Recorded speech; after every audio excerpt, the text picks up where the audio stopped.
Everyone, आज के इस वीडियो में हम स्टार्ट करने वाले थे ग्रामर सीरीज।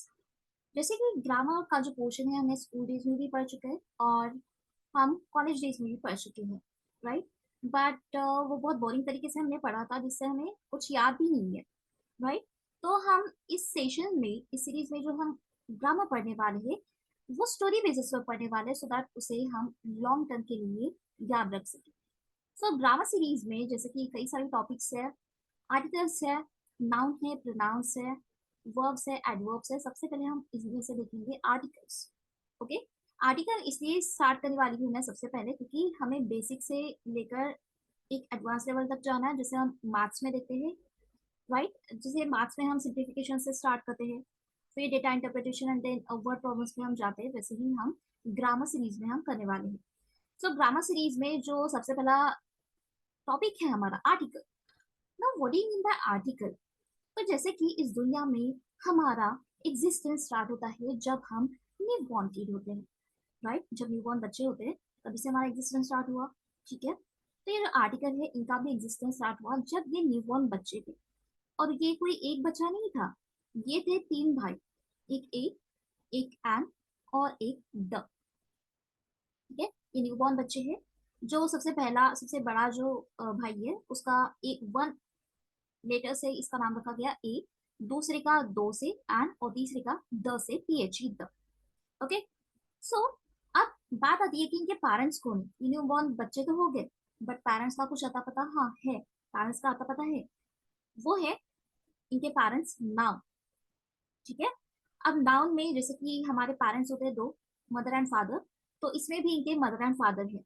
जैसे कि हम ऐसे याद रखेंगे कि जो काउंटेबल नाउन है इसे हम मान लेते हैं मदर,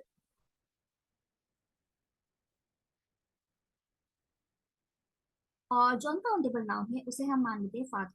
जब हम छोटे थे तो हम अक्सर पापा के साथ ऑफिस जाने के लिए हम पीछे पड़ते थे और हमें पापा डांट फटकार लगा के घर पे चुपचाप बिठा देते थे। सो हमें काउंट नहीं करते थे। ओके, सो इससे हम याद रखेंगे कि father, that means father is an uncountable noun and mother is accountable noun. Okay, so countable noun का मतलब ये होता है कि ऐसे सेंटेंसेस जहाँ पर आर्टिकल को नाउन के साथ फॉलो होना ही है। मतलब ये है कि जब हम छोटे बच्चे थे तब हम अपने पेरेंट्स को फॉलो करते थे, जहाँ भी जाना है हम पेरेंट्स के साथ साथ जाते थे, पेरेंट्स के पीछे पड़ जाते थे, हम अकेले तो कहीं जा नहीं सकते थे, राइट। तो ये जो बच्चे हैं ए एन और द, तो ये बच्चे भी अपने पेरेंट्स को फॉलो करेंगे, दैट मीन्स नाउन को फॉलो करेंगे। जहाँ पर नाउन आना है वहाँ पर आर्टिकल आना है, और ऐसे कुछ नाउन जहाँ पर आर्टिकल नहीं आना है तो उसे हम कहेंगे अनकाउंटेबल नाउन। वो हम आगे देखेंगे कि होता क्या है। तो ये जो ए एन और द है, ये इन पेरेंट्स के मतलब नाउन के ये खुद के बच्चे हैं, खुद के सगे बच्चे हैं, तो इसीलिए इसे कहा गया है मेन आर्टिकल्स। ओके, बट ये जो पेरेंट्स है that means noun, they are very kind hearted. तो जब काइंड हार्टेड है तो ये बोलते हैं कि क्यों ना हम कुछ और बच्चे अडॉप्ट कर ले। तो चलो भाई, ये बोलते हैं ठीक है कुछ बच्चे और अडॉप्ट कर लेते हैं।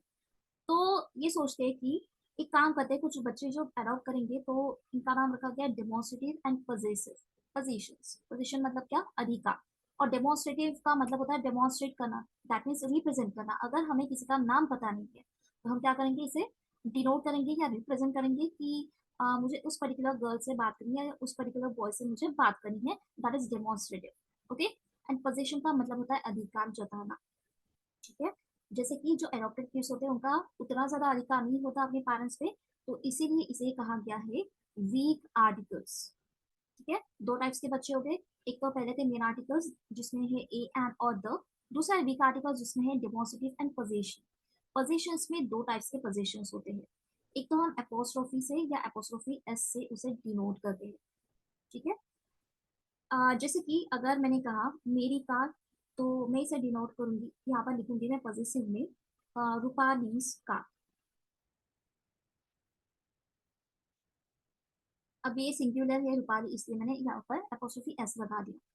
अगर प्लूरल होता, तो अगर स्टूडेंट्स होता, स्टूडेंट मीन स्टूडेंट्स होता, तो मैं यहाँ पर सिर्फ एपोस्ट्रोफी लगा देती।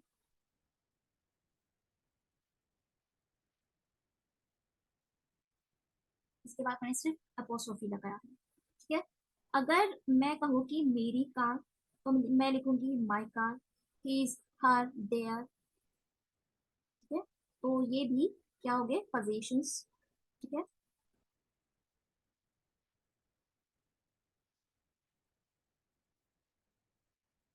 ये सारे पोजेशन होते हैं, मतलब अधिकार जताते हैं।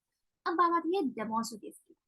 डेमोन्स्ट्रेटिव मतलब क्या, अगर मैं किसी को डिनोट करूँ, अगर मेरे पास में सपोज कोई सपोज ये पेंसिल है, पेंसिल रखी है, तो मैं कहूंगी दिस पेंसिल, मतलब सिंगुलर है जो मेरे पास रखी है। अगर दूर कोई एक चीज रखी है तो मैं उसे कहूंगी दैट पेंसिल।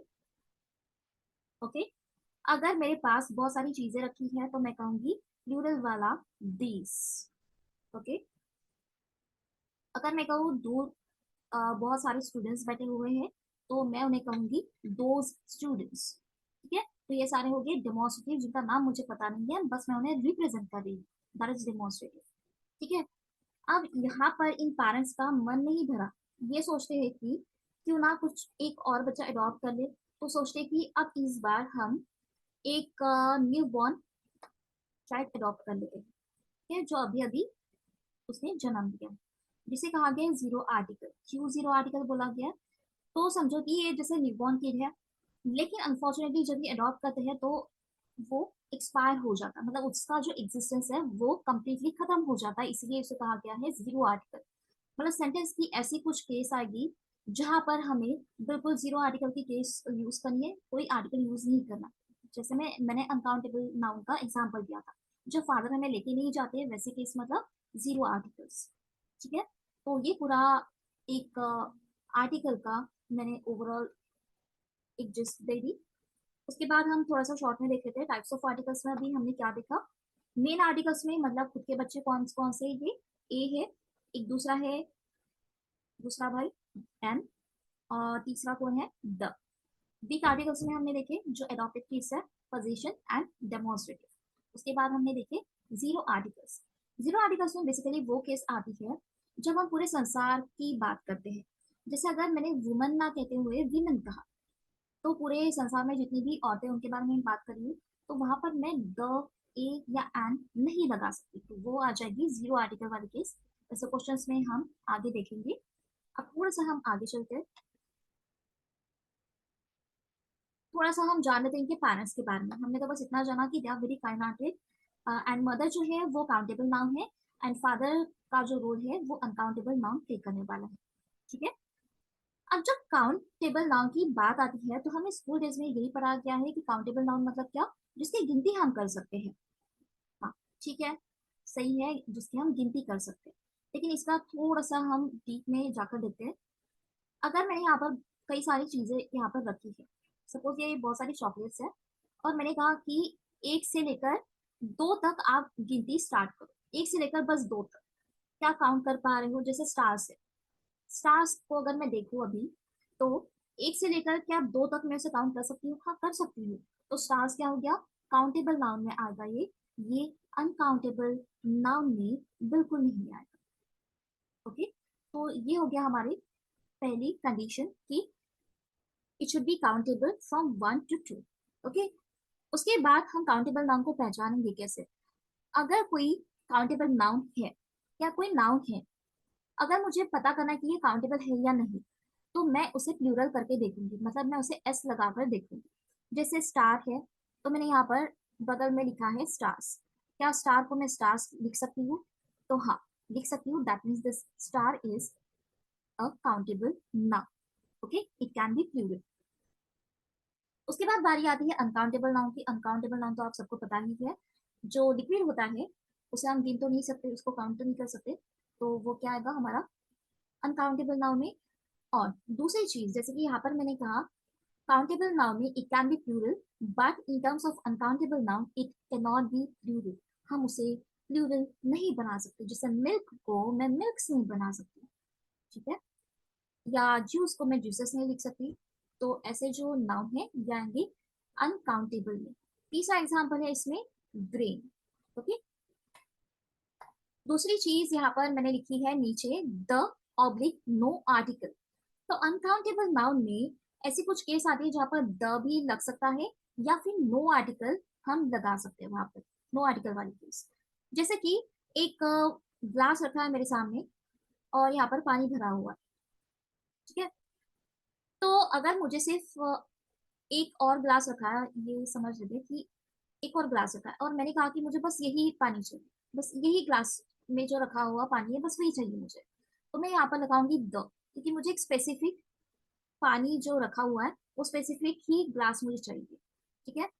अब नो आर्टिकल की केस का हम बाद में देखते हैं, थोड़ा सा हम आगे चलते हैं। क्लासिफिकेशन ऑफ आर्टिकल्स हम देख लेते हैं कि इसे कैसे कैसे यूज करते हैं। क्लासिफिकेशन ऑफ आर्टिकल्स में है ए एन और द। तो ये जो ए और एन, ये पहले जो बड़े दो भाई हैं, ये है इंडेफिनिट आर्टिकल्स। और तीसरा जो है द, ये है definite article. Now what do you mean by indefinite and definite? Indefinite का मतलब होता है रैंडम। सपोज आप स्टूडेंट्स में से किसी रैंडम स्टूडेंट को मुझे बुलाना है, मैं कहूँ कि कोई भी उठकर मेरे पास आ जाओ, तो वो हो जाएगा ए या एन, ओके। अगर मैं कहूँ कि बस मुझे एक कोई स्पेसिफिक स्टूडेंट चाहिए, किसी एक स्पेसिफिक स्टूडेंट के बारे में मैंने बात की, या किसी का नाम है ए, तो मैंने कहा कि बस ए यहाँ पर उठ के आ जाओ, तो वो गया स्पेसिफिक। अगर मैंने कहा कि जिसने होमवर्क किया बस वही उठ के मेरे पास आ जाओ, तो वो एक स्पेसिफिक कंडीशन में बता रही हूँ, दैट मीन्स डेफिनेटली यहाँ पर कंडीशन आएगी। सो द हम डेफिनेटली यूज करेंगे एंड रैंडम के लिए हम यूज करेंगे ए और एंड। और बाकी का जो पोर्शन है आर्टिकल्स का, वो हम देखेंगे हमारे नेक्स्ट पार्ट में।